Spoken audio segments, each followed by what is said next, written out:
Hello friends, नमस्ते। स्वागत है आपका इसी बचपन में। मैं आपकी होस्ट और पीडियाट्रिशियन डॉक्टर रीता चौधरी हाजिर हूँ फिर एक नए इंटरेस्टिंग वीडियो के साथ। हमारे आज की इंफॉर्मेटिव वीडियो में हम डिस्कस करेंगे फर्स्ट ट्राइमेस्टर में होने वाले एम्ब्रियो डेवलपमेंट के बारे में। गर्भावस्था किसी भी महिला के जीवन की एक बहुत ही इम्पोर्टेंट फेज होती है। आपके अंदर एक नए जीवन का निर्माण हो रहा होता है और शिशु निर्माण की ये प्रक्रिया बहुत ही रोमांचक और जटिल होती है। इस जटिल प्रक्रिया को आसान बनाने के लिए एम्ब्रियो डेवलपमेंट को हम वीक बाय वीक और ट्राइमेस्टर वाइज डिस्कस करेंगे। अगर हम बात करें तो 28 से 30 दिन की मेंस्ट्रुअल साइकिल में ओवरी से एग का रिलीज लगभग 11वें से 18वें दिन के बीच होता है।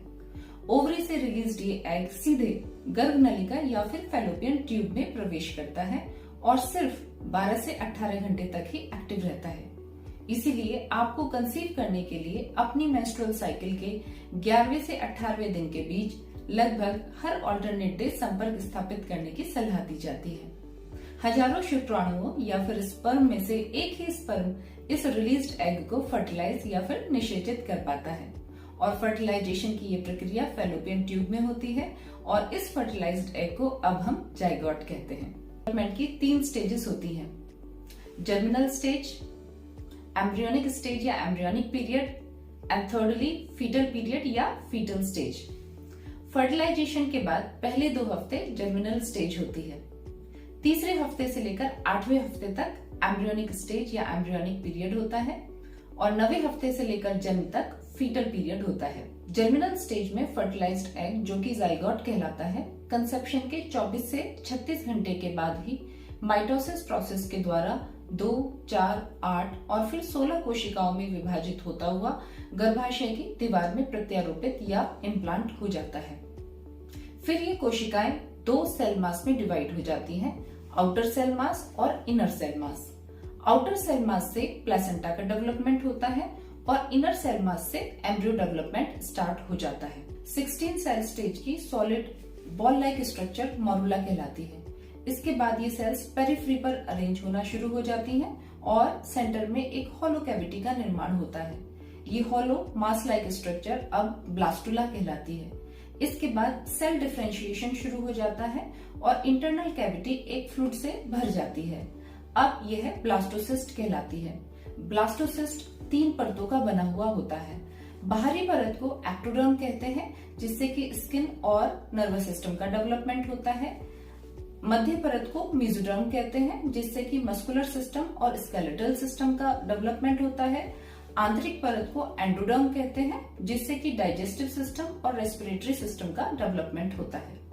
प्रेगनेंसी के दूसरे हफ्ते के अंत में फर्टिलाइजेशन के बाद, जो कि फैलोपियन ट्यूब्स में होता है, लगभग तीसरे हफ्ते के अंत में ब्लास्टोसिस्ट गर्भाशय की दीवार में इम्प्लांट या प्रत्यारोपित हो जाता है।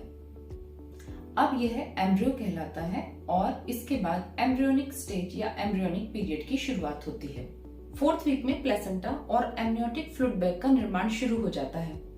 प्लेसेंटा से ह्यूमन कोरियोनिक गोनाडोट्रोपिन, जिसको एचसीजी हार्मोन कहते हैं, इसका सिक्रीशन शुरू हो जाता है। एचसीजी हार्मोन ओवरी में कॉर्पस लूटियम को ईस्ट्रोजन और प्रोजेस्टेरोन हार्मोन सिक्रीट करने के लिए एक्साइट करता है। ईस्ट्रोजन और प्रोजेस्टेरोन हार्मोन के बढ़ते हुए लेवल ओवरी से न्यू एग फॉर्मेशन को स्टॉप कर देते हैं।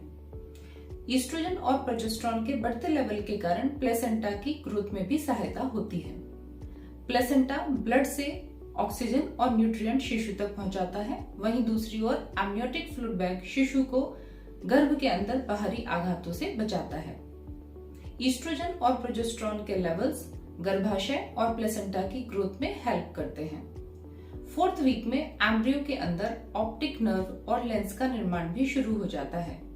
4th वीक के एंड में या कहिए प्रेगनेंसी के 1 मंथ के एंड में गर्भस्थ भ्रूण लगभग 6 से 7 मिलीमीटर लंबा चावल के दाने के आकार का होता है। 5th वीक ऑफ प्रेगनेंसी में एचसीजी हार्मोन का स्तर और तेजी के साथ बढ़ता है।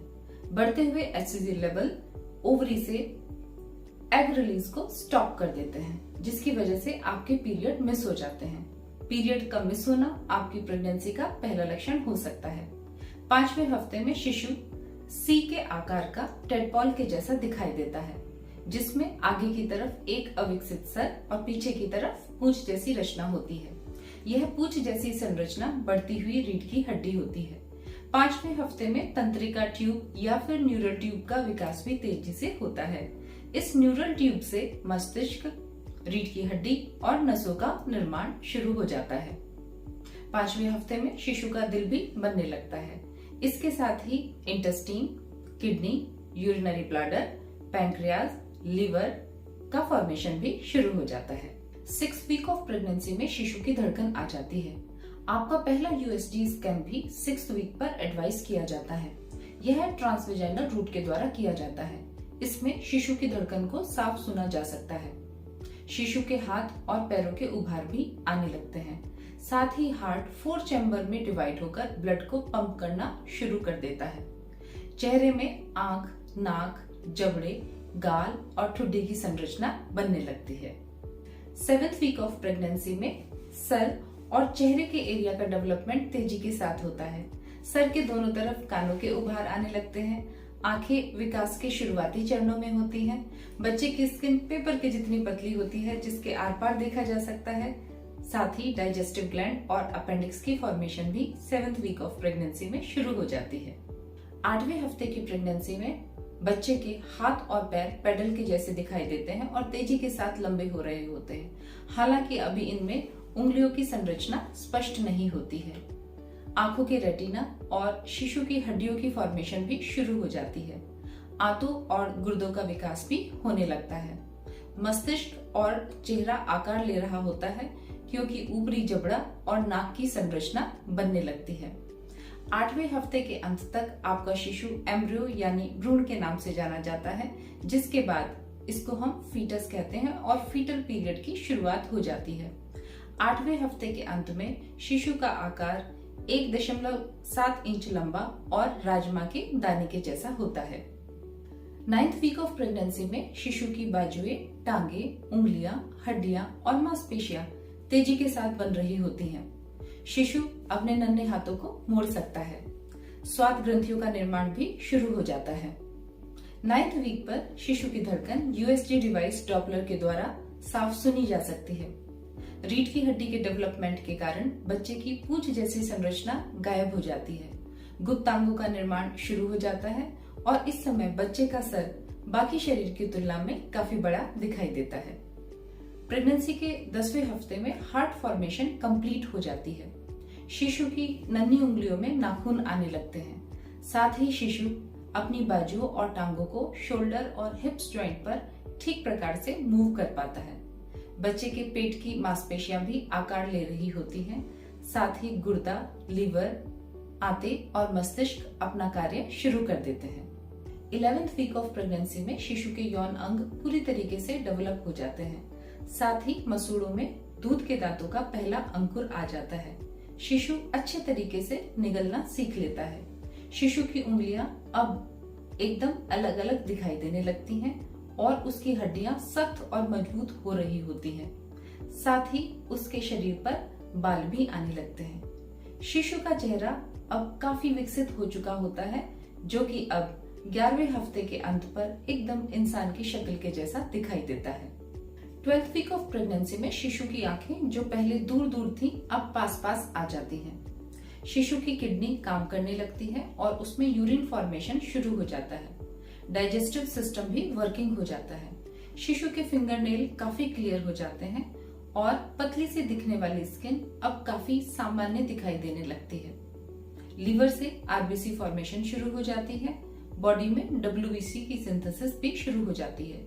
प्लेसेंटा अब फुल्ली फंक्शनल हो जाता है। 12वें हफ्ते के अंत तक शिशु का आकार छोटे नींबू के जैसा लगभग 2.1 इंच लंबा और अगर वजन की बात करें तो 20 से 28 ग्राम वजन वाला होता है। So friends, this was all about the development of embryo in first trimester of pregnancy. I hope I have done justice with this interesting and difficult topic. Second and third trimester में होने वाले fetal development के लिए हम शीघ्र ही new videos आपके लिए लेकर आएंगे। ये इंफॉर्मेटिव वीडियोस हम एक श्रृंखलाबद्ध तरीके में बना रहे हैं। So to gain the maximum benefit out of these videos, मेरी आप सभी से रिक्वेस्ट रहेगी कि आप हमारे पुराने वीडियोस भी क्रमवार तरीके से देखें। हमारा उद्देश्य है प्रेगनेंसी का ये रोमांचक सफर आपके लिए सुखद अनुभवों से भरा हुआ रहे, साथ ही गर्भस्थ शिशु भी पूर्ण रूपेण स्वस्थ रहे।